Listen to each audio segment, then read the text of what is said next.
It's been 28 years since Laura Westbrook was found dead, alone, in an abandoned house on the outskirts of town. Her death was a mystery, one that no one cared enough to solve. But there's something they never told you. Something hidden in the shadows. Something that makes you wonder, what if Laura wasn't the only victim? What if someone knew the truth all along, but chose to bury it instead of finding justice? For Detective Sarah Daniels, that question became an obsession. And when an unexpected phone call throws open the doors of a long-forgotten case, the world she thought she knew is about to change forever. It's been nearly 30 years since the brutal murder of Laura Westbrook. The case went cold quickly, with no leads, no suspects, and no answers for her family. She was just another statistic in a city full of unsolved crimes, another case buried under the weight of more pressing matters. But not for Detective Sarah Daniels. Sarah wasn't just any detective. She had a reputation for solving cases that no one else could, for cracking mysteries when others had given up. The cold cases were the ones that haunted her, the ones she couldn't let go of. Laura Westbrook was one of them. On a crisp fall morning, as the wind rustled through the bare branches outside her office window, Sarah dug into the old case files once again. The yellowed papers crackled as she turned them over in her hands, reading the names of the detectives who had worked on it. She stared at the grainy photo of Laura, a beautiful, innocent woman with dreams and a future that had been violently stolen from her. Her file had been buried for so long, hidden under stacks of more recent cases. But something about it was pulling her back in. Why now? Sarah muttered to herself, eyes narrowing as she traced her fingers along the photo. Her phone rang, snapping her from her thoughts. It was an unfamiliar number. A possible lead? Maybe. Detective Daniels? A voice crackled on the other end. I heard you're looking into the Westbrook case. Sarah's pulse quickened. It had been years since anyone had mentioned that name. Who is this? She asked sharply, leaning forward in her chair.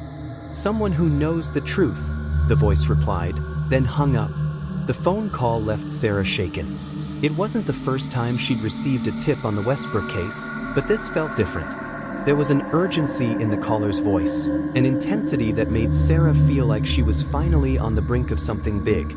For days, she revisited every file, every piece of evidence.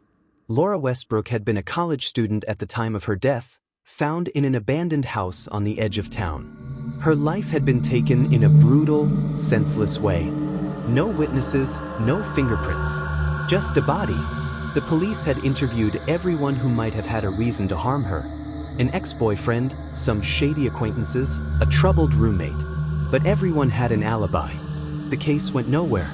Then Sarah turned to the old photographs, pictures from the crime scene. The same images that had been scrutinized by detectives all those years ago. She stared at one in particular, a faded picture of a man standing just outside the frame, partially obscured by a tree. His face was hidden, but his stance, his posture, struck her as strangely familiar. "Who are you?" Sarah whispered, almost as if the photo might answer her. Determined, she went back to the department's archives and started going through the list of names that had been on the original case. There was one name that caught her attention, Martin Hayes. He had been one of the original detectives on the case, but there had been no follow-up on his report. Martin Hayes was retired now, living in a small house on the outskirts of the city. When Sarah knocked on the door, he didn't answer right away. She was about to leave when she heard a faint shuffle inside. The door creaked open.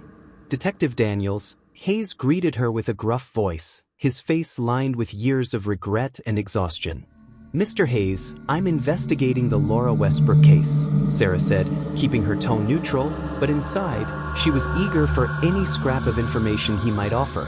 Hayes seemed to stiffen at the mention of her name, his eyes narrowing slightly. "That case?" His voice trailed off as if it had triggered a long-buried memory. "I know it was a long time ago," Sarah said, "but I'm not giving up on it. I need to know what you remember."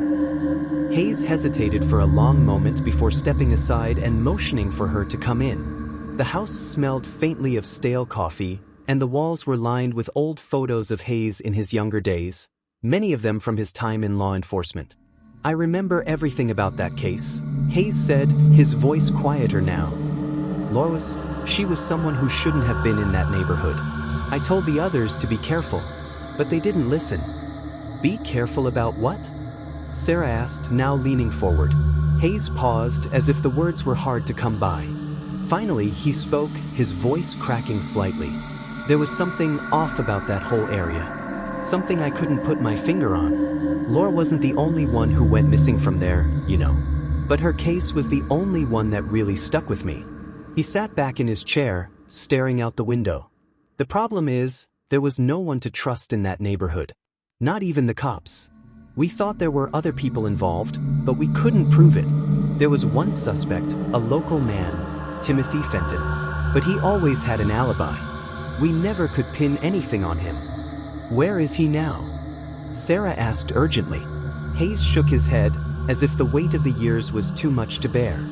Fenton died a few years ago, but if you ask me, he was just the tip of the iceberg. The truth is darker than you think.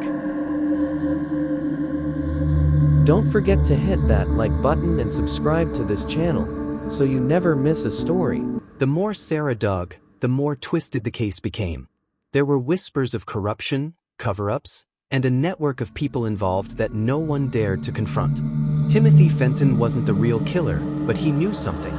He had been protecting someone, or something. The evidence slowly began to point in a direction that chilled Sarah to the bone.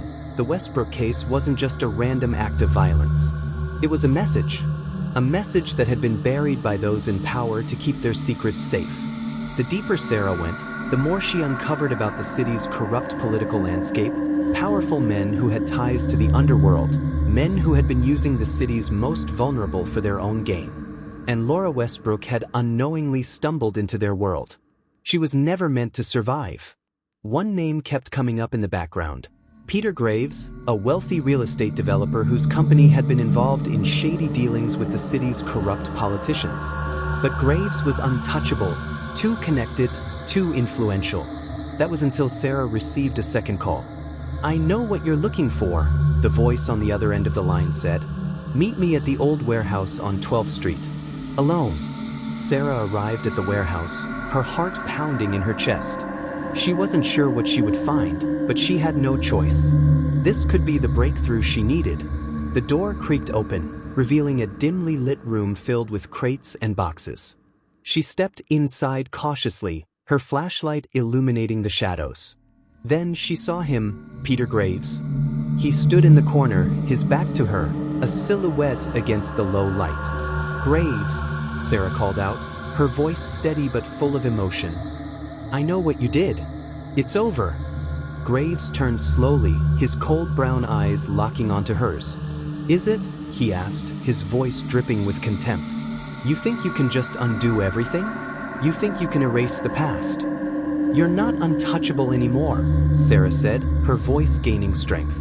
I have the truth, and it's time for you to face it. As the final pieces of the puzzle fell into place, the truth about Laura Westbrook's murder came to light. Graves had been involved in a scheme to take control of the city's most valuable land, using any means necessary, including murder, to ensure that nothing stood in his way. Laura had been a casualty of that plan, her death an unfortunate but necessary part of the cover-up. With the truth finally exposed, Sarah Daniels did what she had always done best. She made sure justice was served.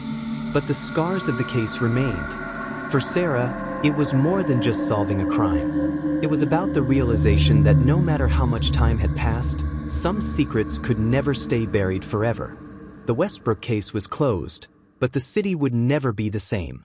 Don't forget to hit that like button and subscribe to this channel, so you never miss a story.